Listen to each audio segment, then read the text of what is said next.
Hi, I'm glad to see you again. Thought today we'd just do a fantastic little winter scene, and I'll show you how you can do a very nice little scene quite easily. So let's have them run all the colors across the screen that you need to paint along with me. While they're doing that, let's go on up here. We have our standard old canvas up. It's all prepared with a liquid white. It's all slick and wet and ready to go. So let's go too. I think today I'll start out with a small touch of alizarin crimson. Just pull a little bit out, tap the bristles firmly right there. And that assures a nice even distribution of color all the way through the bristles. Good. Let's go on up here. Now sometimes when you do winter scenes, they can get so cold that they're almost unpleasant. So I like to put a little tiny warm spot in my winter scenes. And it's just a matter of personal preference. If you want it to look colder, just leave out this little touch of crimson, because this is your painting. You do it the way you want it. If you want it to be very cold, just leave out this one little bit right here, and that'll do it. Okay, a little touch more right in there. Now we don't want to set this sky on fire. All we want to do is just put a nice pinkish glow in the sky. Something like so. Tell you what, without even cleaning the brush, I'm going to go right into a small amount of the phthalo blue. Now the blue is so much stronger than the crimson, you don't even have to clean your brush. You just go right in there and just tap it same way. Okay, now then, let's come right up in here and just dance in a happy little sky, just using little crisscross strokes. Like so, like so. There we go. And bring it right down to the crimson. Once again, the blue is so much stronger, it'll absolutely eat your crimson up and kill it. There, very lightly. Okay, we're going to have a little winter scene today. So let's just go ahead and put some blue down here. This will end up being shadows in our snow or water or whatever. I don't know. We'll sort of make that decision when we get there. There we go. Just drop it in. Okay. It's also a good way to clean off the excess paint off your brush. Shoot, while we're doing that, here and there we'll drop a little crimson in too. Just a little. Okay, let's wash your brush. Scrub the old brush. Shake off the excess. And then just splatter everybody. All right, with a good clean dry brush, I want to go right back up here where this pink and blue come together. And very gently, very lightly, just using the little crisscross or X strokes, I just want to blend it. So it's very smooth, so you can't tell where one color stops and the next color starts. Just blend it, blend it, blend it. There. Start in the light area and work toward the dark area. Okay. And that gives us a nice, quick little sky. Alrighty. Let's do a fantastic mountain today. I'm going to start with some midnight black. We'll take some Prussian blue. Oh, a little Van Dyke brown in there. What the heck? A little crimson, whatever. Looking for dark color. Should look black. Okay, pull the paint out as flat as you can get it, and then just take the knife and cut across. Get that little roll of paint right out on the edge of the knife. Okay, let's go right up in here. Maybe we'll have a big mountain that lives way up here in the sky. Boy, that's a big son of a gun. But this will give you some practice making mountains. And if you can make mountains, you've certainly made friends with a knife. And if you can make these mountains, then you can take the same effects that you learn making these and create just unbelievable things. Rocks, stones, roads, houses, entire paintings can be done with a knife once you make friends with it. So this is excellent practice. There.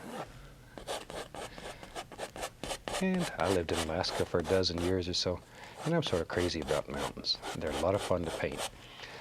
Okay, after you have your basic outline on here, take your knife and firmly tough with it. Scrape off all the excess paint.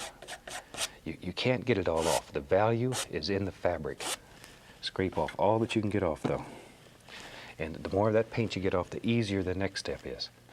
Okay, now then, we want to just, this removes even more paint and blends it out. And because the canvas is wet, the paint will move on here. Just grab it and pull firmly. You're still trying to remove excess paint. There we go. Firmly pull it, and then just blend it. Just blend it. See, and you can soften points and peaks. There. Okay, that gives us a very nice little base to do a fantastic mountain. Okay, I'll wash the old brush again.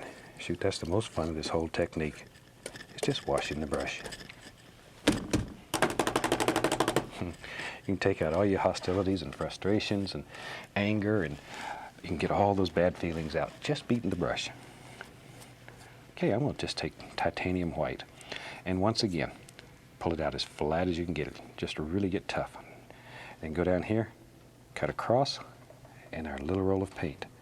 Always loading the knife the same way. Okay, let's go right up here. Now then, you have to make some big decisions here. Where is the light striking your mountain? Touch, and just let it flow right down the mountain. See there? No pressure, no pressure. I know you get tired of hearing me say that, because I say it over and over, but it's most important. That's the number one problem that people experience when they're trying to make this knife work, is they get too strong with it. Take a weak bill. Very, very gentle. Very gentle. There we go. Give a little pull right there. See, and you sort of just form your mountain. Decide where you want everything to live and put it in. Because you can create all kinds of fantastic effects. Just let it flow right down the side. One thing that's really worth mentioning here, notice the angles. All these angles are basically the same, because if light's coming across here, it's only going to hit on a given angle. So that's sort of a good rule of thumb, is to keep all your angles basically the same. They don't have to be exactly the same, but basically the same, you know. There. There we go. Maybe this comes right on around, wherever.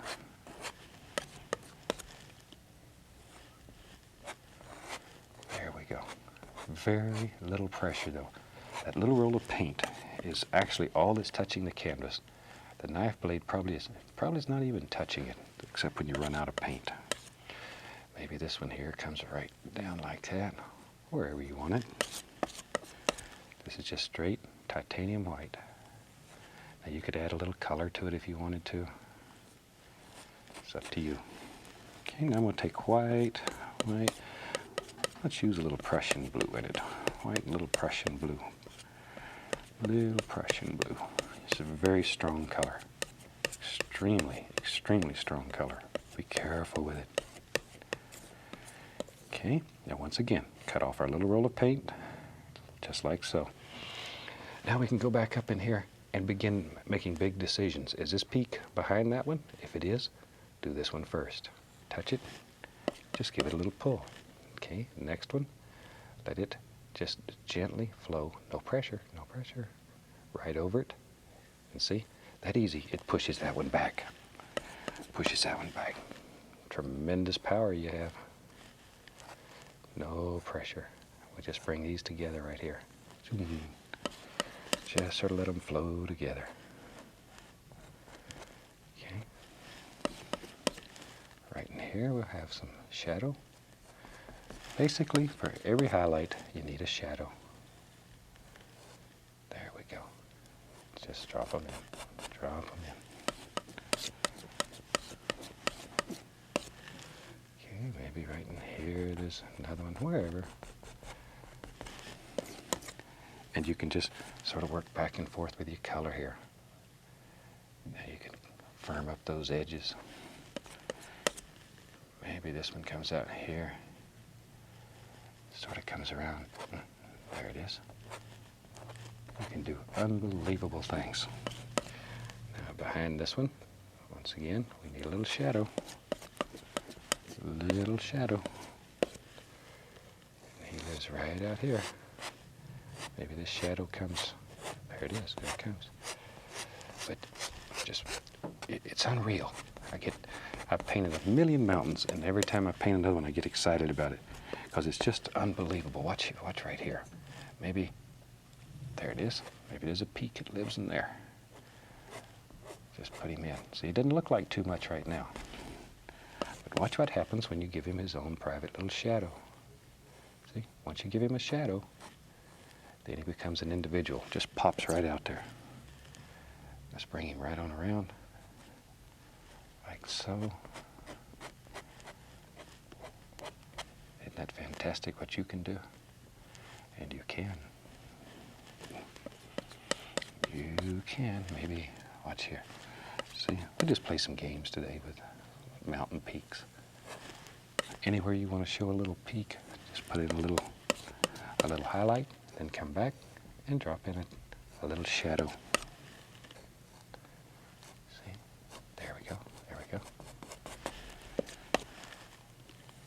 And you can put as many or as few as you want in your mountain. So if I don't watch out here, I'm going to cover up this whole canvas with just layer after layer of mountain, which is all right. It's a super way to learn. And any time that you learn, you're not losing. Because if there's a secret to this style of painting or any style of painting, it's practice, that's all. Just practice. Now I'm just tapping the base here to create the illusion of mist. But follow the angles. Follow those angles. It's most important. Most important. Like so. There we go. Lift upward. See? You can make it so soft, and here you can just sort of bring it together, trying to keep my arm out of your way. There. Just bring it together, soften it all out. Well, you got one son of a gun of a mountain there. Now then, we got us a mountain. Let's begin working forward in our scene to see what we can make. We can use that same old mountain color. Let's see what we got here. Into that, let me add some white. White, see what we got, maybe a little more white. There, looking for a blue-gray color. Like so. Yeah, that's a pretty nice color. Okay, let me clean my knife off. And we'll use the old fan brush. Let's just go right through here with a fan brush, load both sides of it, just like so. Just like so. Okay? Now maybe back in here lives all kinds of little trees. All I'm doing is tapping downward. Just tap downward with a fan brush. See there? It makes the indication of distant little trees. Just an indication. We're not looking for a lot of detail because it's too far away. When we get into the foreground, then we'll begin worrying about detail. But back here, all you see are basic shapes. Just basic shapes, and maybe right on, wherever. This is the easiest way I've ever seen of making a lot of little trees very quickly. Very quickly. You can paint a whole forest. And maybe a few of them here and there, maybe you can make out a little detail on them. Just like so. See, maybe there's another one here, wherever you want them. Wherever. Maybe even in here.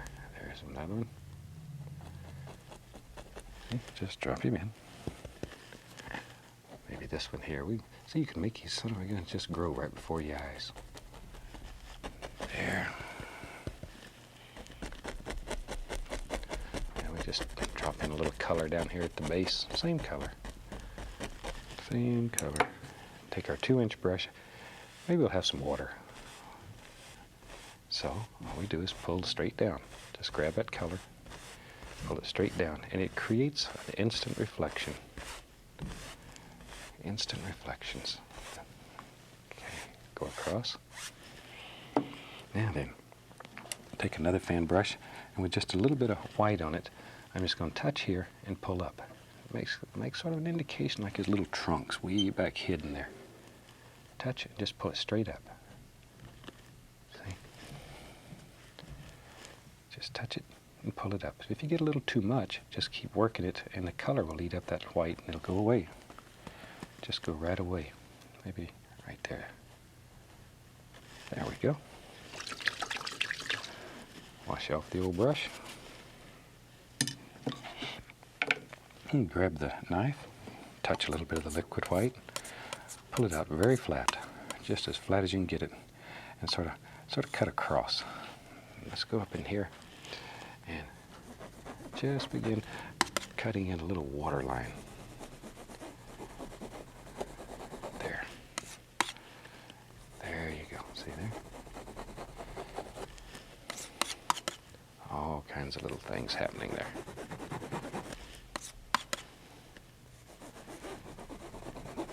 There. As many or as few as you want. It's up to you. Up to you. Okay. Tell you what, let's do. Grab the old fan brush again. I think it's time to have some fun. I think we'll have some fun. Let me clean off a spot here. Got too many things going on in this one palette. That's one thing I ought to mention. I have people write and say they went out and got a palette, and it's not like mine.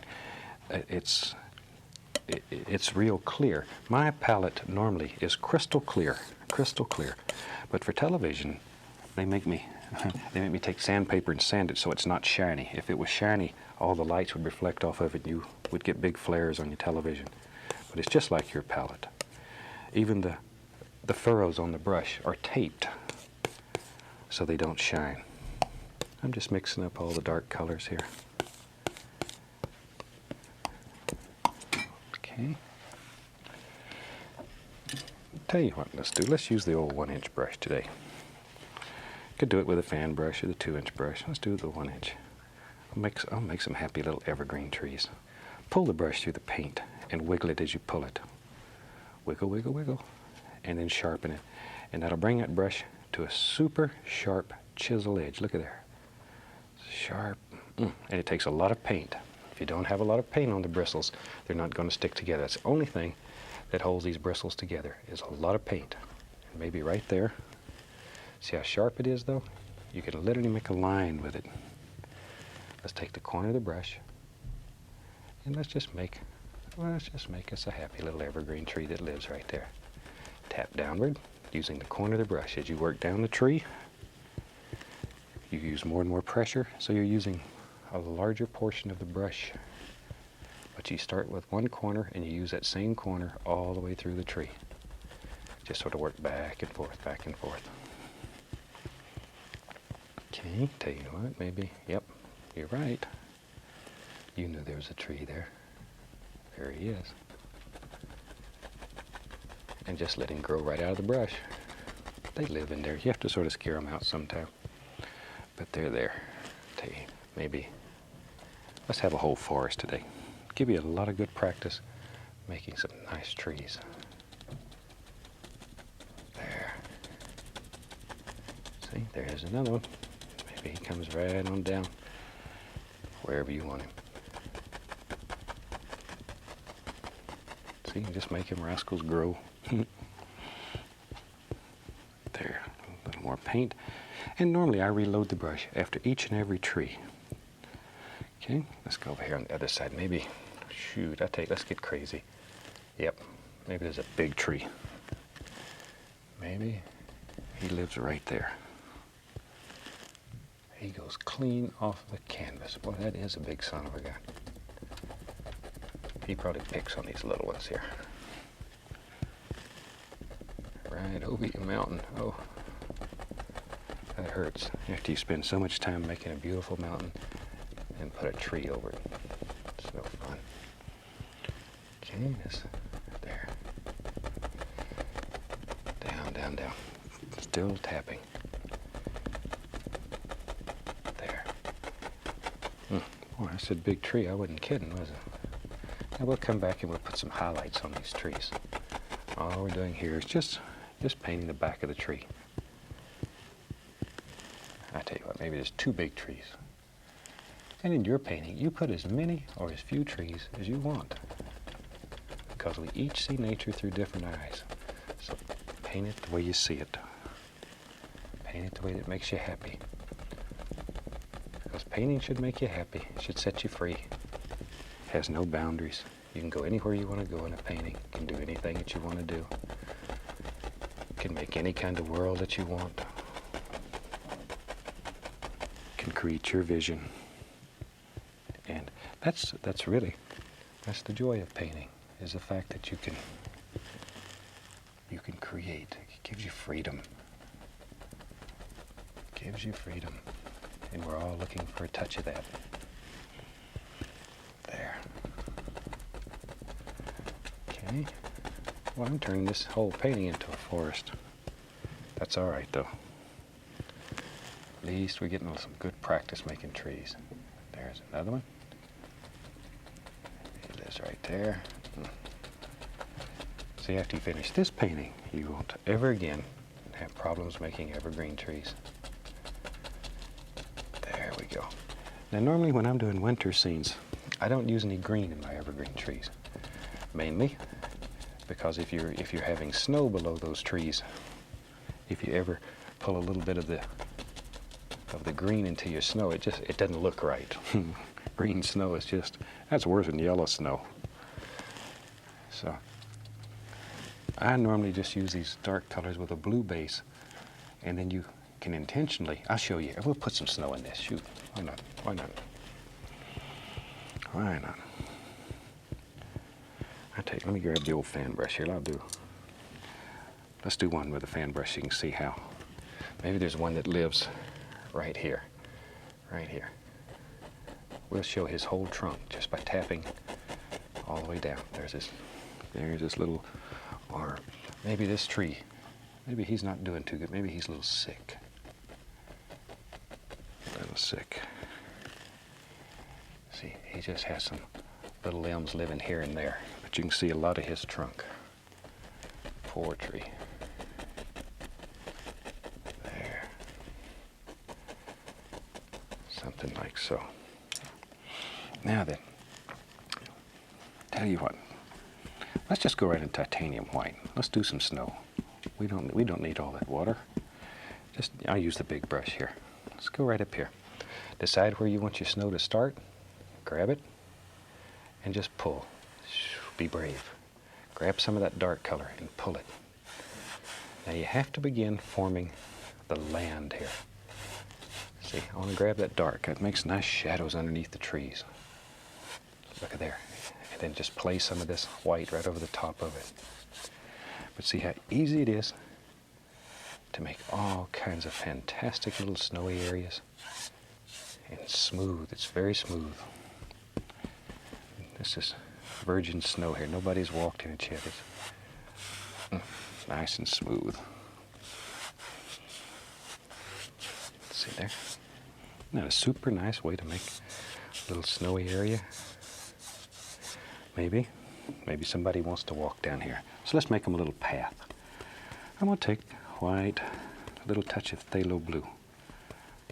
White, just on the fan brush. Something like so.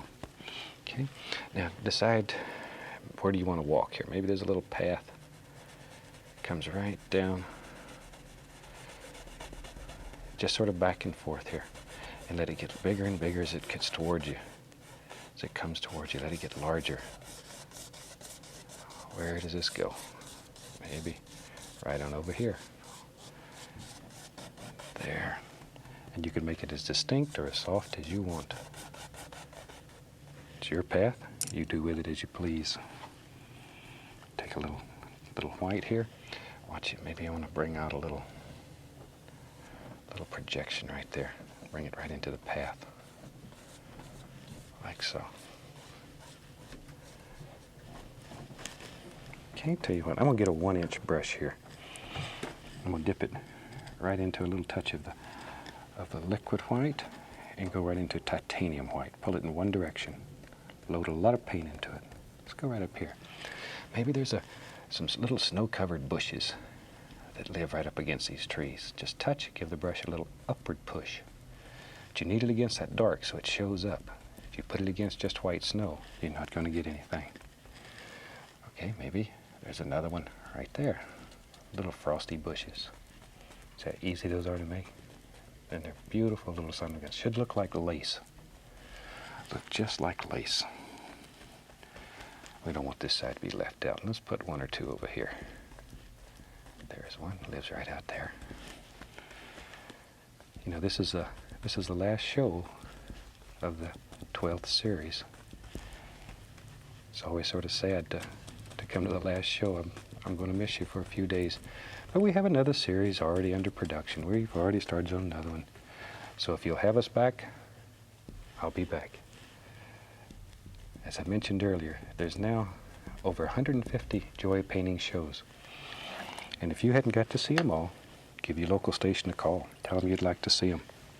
And they're available to them. And I'd like to thank you for once again allowing me into your home. I've had so many super friends I've made, and I appreciate it. I really and truly appreciate it. A little phthalo blue and white on the fan brush. I just want to come along in here and there, put the indication of a little highlight on these. Just here and there, not too much. Don't want to lose the contrast, like so. Okay, and with that, I think this painting is finished. Once again, thank you for allowing me to be into your home. And until next time, keep the old brush working. Happy painting, and God bless.